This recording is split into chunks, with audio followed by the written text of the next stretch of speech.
All right, everybody, welcome to the Massachusetts Real Estate Agent Mastermind podcast. I'm your host, Tom Caffarella, and I've got a very, very, very special guest with me, Maria Fabiano. Maria, what's going on today? Hi, Tom. Just another day in the real estate world. Awesome. So now, I've got all your information, and give our listeners a little bit of background about when you got into real estate, how you got into real estate, kind of the beginning days and stuff like that. Mm-hmm. So when I was originally in travel, and after 9/11, I said to myself, I'm moving on. So real estate is something I always wanted to do because I love people. Mm-hmm. I love meeting new people and I love challenges. Mm-hmm. So I ended up actually with a pretty good gig. I was a buyer's agent. When I started in 2002, it was a really good market to start with. So I did really well. And I've worked for a lot of companies. And then I finally decided it's time to go on my own.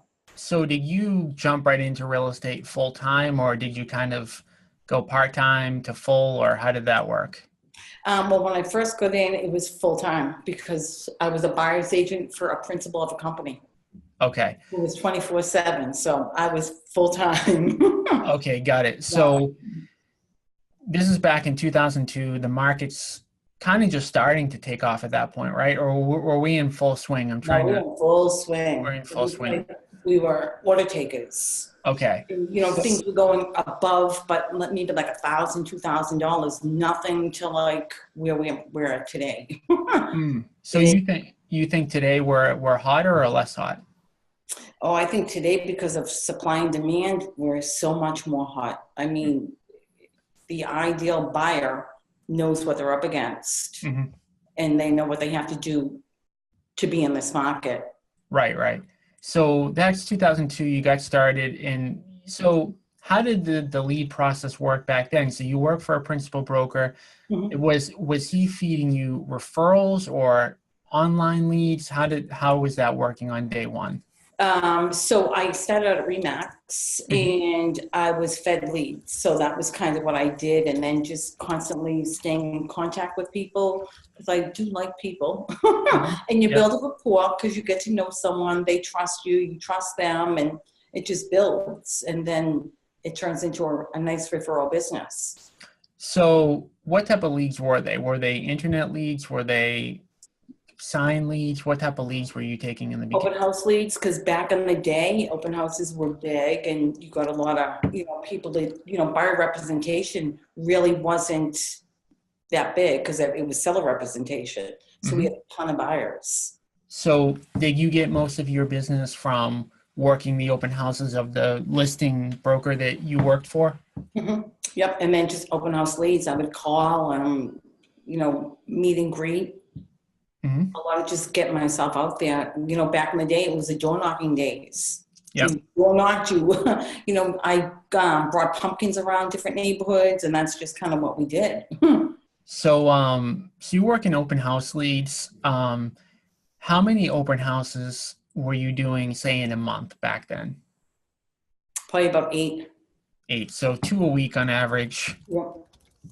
On average. And so if you did 8 open houses, how many buyers do you think you could secure back then? I was probably working about 6 to 7, and I was closing like 2 a week. So almost every open house you would find a buyer that was unrepresented that you could work with? That's awesome. Yes. So you were pretty busy back then. And so talk about, a lot of people, their first year is kind of the hardest year. So it looks like, from kind of what you're telling me, you had a really good first year. What were some of the keys to success in the beginning days for you? I just think it was the market. It was just, you just ran with it. You didn't really have to do anything because business just came to you. Yep.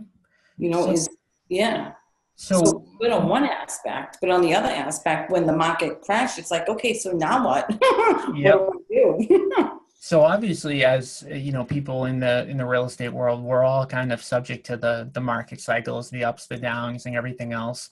And we've got to swim with the tide. So how long did you go before things started to get a little bit harder? Was it 2006, 2007? Were you going full Yep. speed? Yep. So then it started to, the dip happens because then it just got to be a totally different market. Everyone held their cards pretty close to their chest. Mm-hmm. And so when that happened, now, given that you got in maybe in 2001, 2002, the market changed. So you had never kind of been through the down cycle. How did what you do on a day-to-day basis changed? How did you stay in the game when the market ended up dipping down? I would have to say a lot of luck. Yeah. Well, I don't know about that. I mean, I don't know that luck. I mean, so you're saying that luck was responsible in the beginning, then you got lucky in the middle, and now Yeah. Well, I just believe that what you put out, you get. And I think my motto has always been treat people the way I want to be treated. And I've never lost that. And I think when people sense that you're an honest person and they can trust you, the sky's the limit. Yeah. So because that's all people want is someone that they can trust, someone that they will hold their hands and walk them through the process. one of the things that you mentioned is in the beginning days when you were working open houses, you did a lot of open houses that then led to referrals. And I think one of the things that, I know all agents struggle with is building a referral-based business. Now, were you strategic about doing that, or was it just simply you were giving good service and good value and people liked you? What was the main thing to help you get referrals? I think honestly, people liked me because they could relate because I was very down to earth. It was always about them. It wasn't about me. So I think people sensed that and they knew that, okay, she's going to help me. That makes sense. There was nothing strategic about it, Tom. Yeah. Well, hey, it worked. I came from corporate America. Yeah. And I'm actually lucky that I came from corporate America because I have that sense of working as a team, which, as you know, sometimes it's not like that. Absolutely. Yeah. So you started out, did you say where you started out? I know you said one of the bigger companies. So right? I started at Remax in Linfield. Okay. And how long did you stay there for? Off and on, I was probably there about 6 years. Okay. And then you mentioned you'd been to some other places. What was your next stop, and why did that make sense for you at that point in your career? So I think next stop from there, I started to do independence. Well, I think I went to Exit. I've probably hit them all. Okay. It's just trying to find that right balance. Yeah. Trying to find what feels right, and because it needs to be a good fit. Yeah. So I've learned a lot about the different companies, the different philosophies. And my last was a corporation. I worked for Caldwell, Winchester. So, what would you say to like newer agents or even agents just thinking about making a move, given that you've been to so many different places? I mean, what are the most important things that you would say an agent really needs to look for in the beginning days? Comfort and just the environment that's comfortable for them. Because if you're not comfortable in the environment you work in, you won't really be successful. Because every day you'll be walking into that type of atmosphere. And what does that look like for you? Like, what is that, just the people that you're with? Is it the environment? Is it the way they're going about doing their business? Like, what are things that agents could look for? I think it's all of that. It's finding someone that they can maybe team up with so they can answer their questions and be their soundboard. Just to validate, hey, am I doing this right? Am I not doing it right? Because everyone needs validation at some point, no matter what. Every day we're in school. So, you've seen a lot of different models in terms of what you just mentioned, like, being able to go to somebody for a question or getting mentorship. Without naming the companies, what is the best model that you've seen, the setup in terms of getting agents what they need?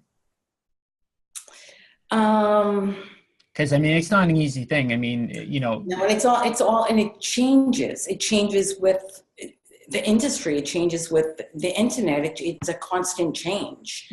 I think it depends too on the person. Are they tech savvy? Are they, some people aren't comfortable with the computer.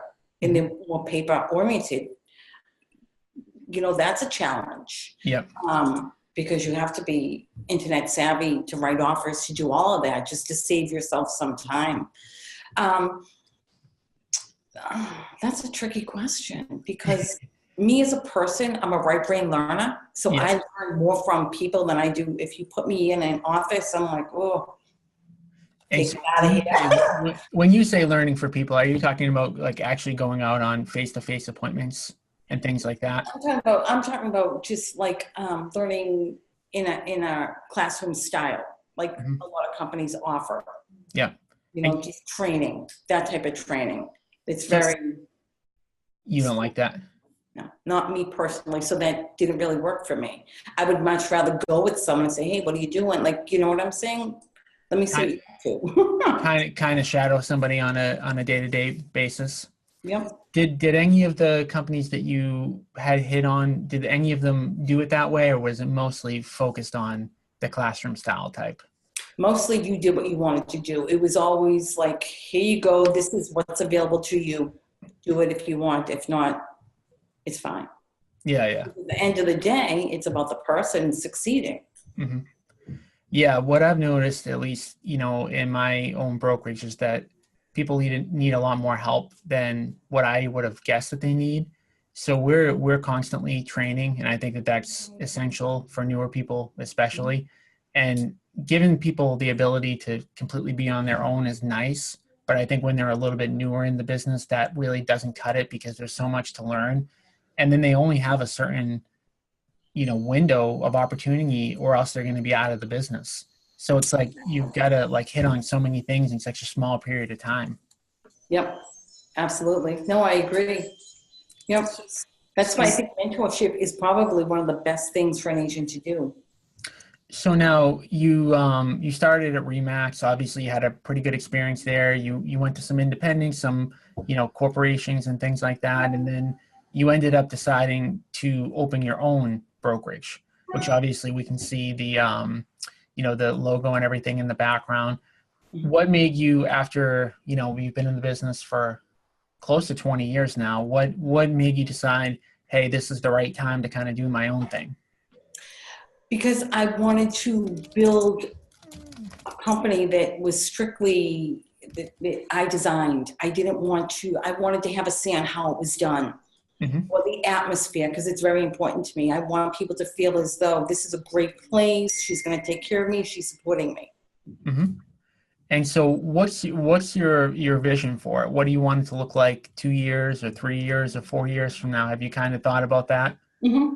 Yep. So it's going to be, it's going to be everything from commercial to rentals to one stop. It's, I will have a team of people in place. Mm-hmm. And it will be streamlined, and it will be like a family-run business. Okay. No Awesome. competition. Just, do you know what I mean? It will be company competition. Yep. So what is your onboarding process like? And what is your plan to kind of get people, off and running out of the gate? So, doing one-on-one with them. And of course, like I have a different philosophy as well. People have to qualify because it's my time, my company. Yep. So it's not just anyone coming in and, hey, perfect. It's not dollar signs to me because it's really important, again, my company. Yep. So it's me taking my time to get them to where they need to be. Yep. And supporting them. And I think when you do it like that, I think it's graceful. Yep. So a lot of one-on-one, individualized. So for people that, don't want to kind of get run through the mill type of thing, which, I think there's some pluses and minuses of that. But so tell us a little bit about the way that you currently generate leads and attract clients. So obviously we talked about in the beginning days back in 2001, 2002, you were working a lot of open houses, then you kind of built out your sphere. Are you at a point now where you're just able to work off referral, or do you do marketing? And if you do, what does that look like? So I do some leads from Zillow. I do get referrals.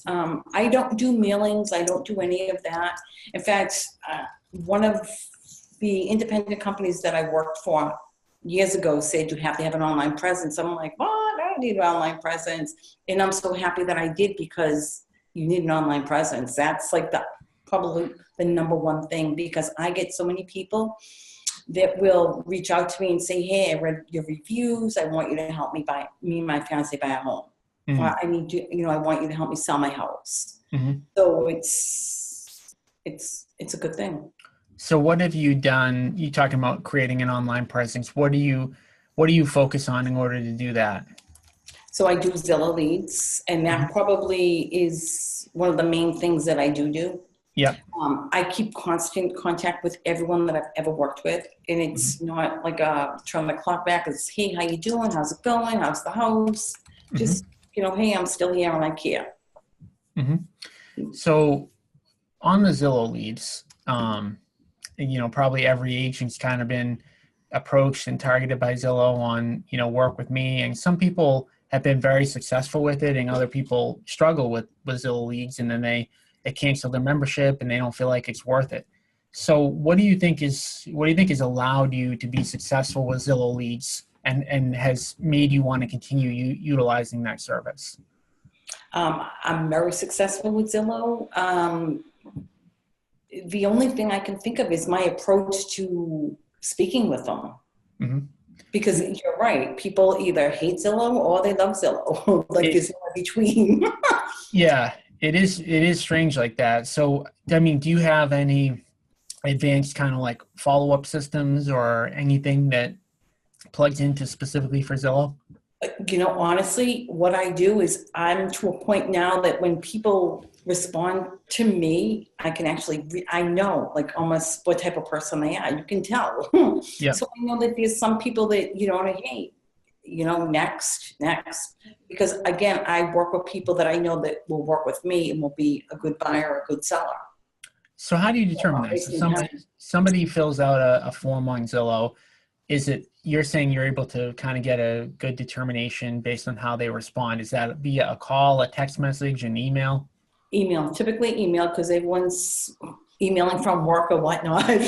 Yep. And you can just kind of get a feel for the urgency in the email or the seriousness in the email. And I have a rule: when someone asks me to see a property, I don't. People have to come into my office and qualify.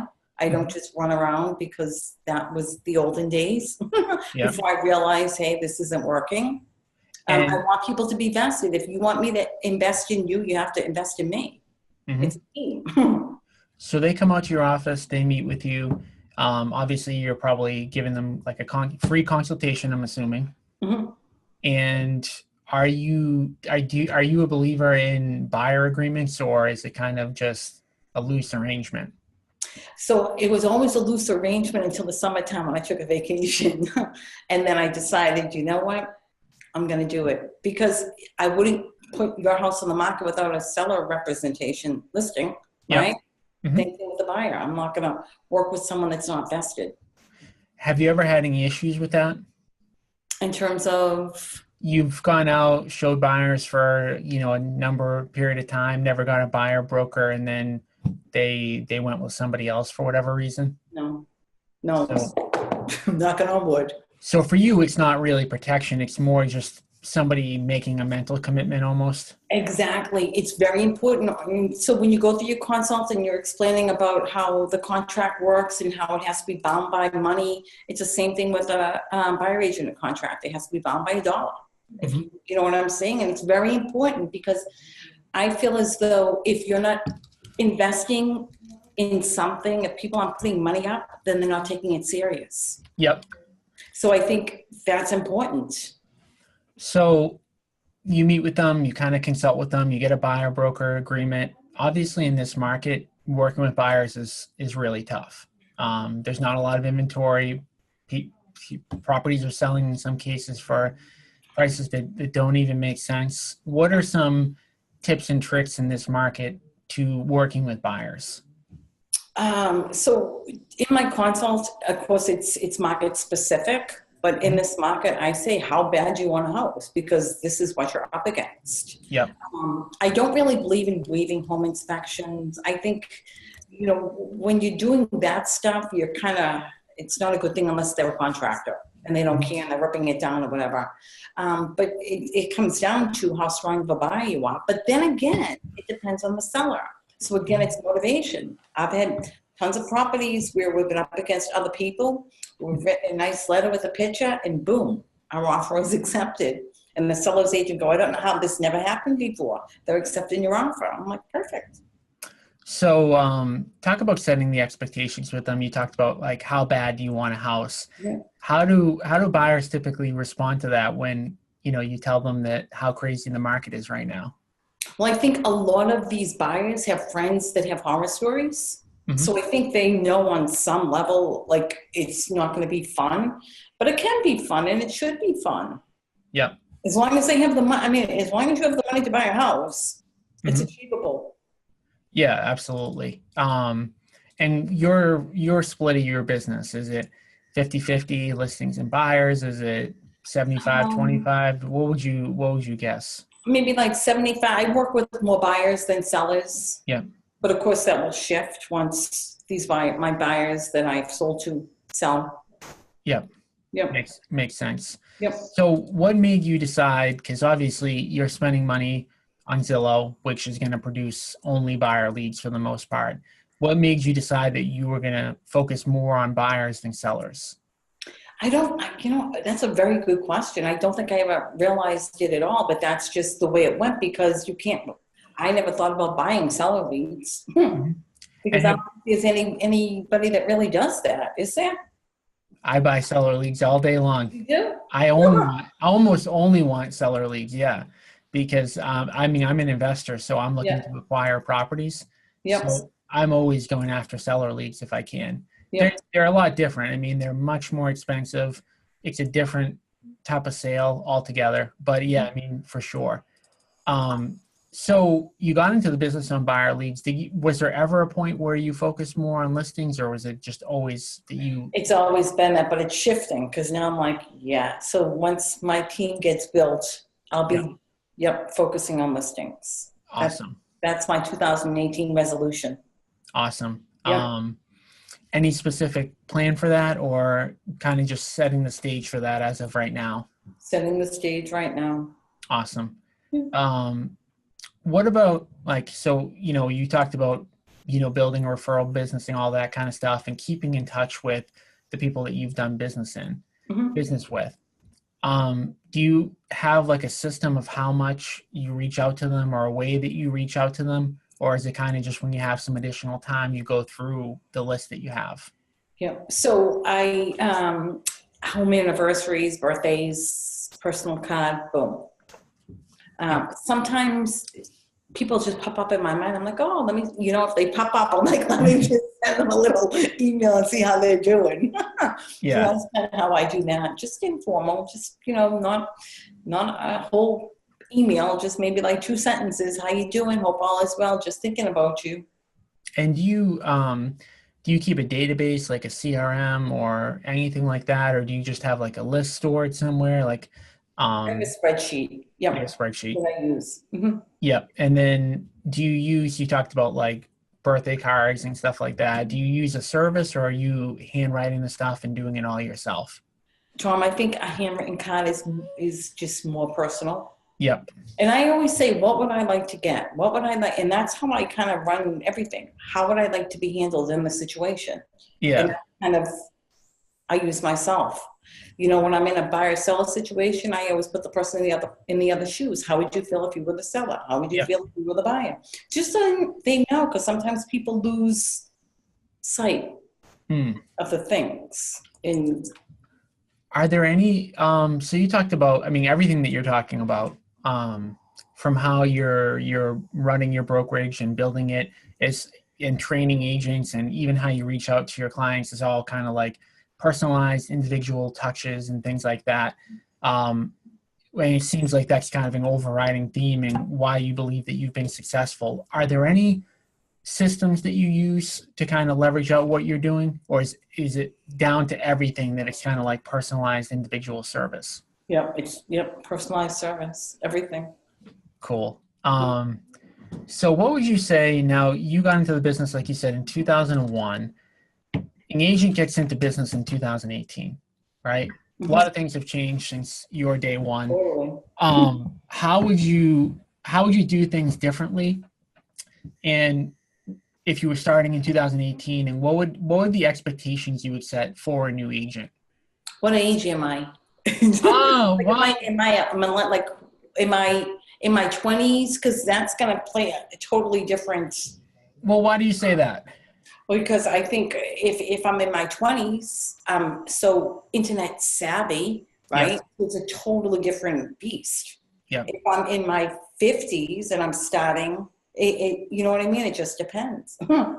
So let's say, I don't know, they're 25, they're thinking about getting into real estate full time. They don't really know what to expect, and you're kind of giving them what year one should be like for them.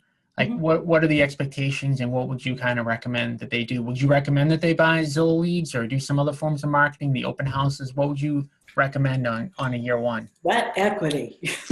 Yep. Just knowing the market, meeting people, because it's all about meeting people, and I think having an online presence, maybe not so much as buying leads, but just maybe responding to Zillow questions or just something that validates you. Mm. So when people Google your name or whatever, you come up and they go, oh, and they see you, because I think repetition is good. So the Zillow questions, I'm not really too familiar with it. I'm assuming it's just users that are posting things. I think I don't do that, but I mean, I know it's one of those things. Trulia, Zillow, they all have questions that people ask that you can answer. Awesome. Makes Yep, sense. yep. Um, so now, when did you officially go on your own? Um, so I think I left in September of 2016.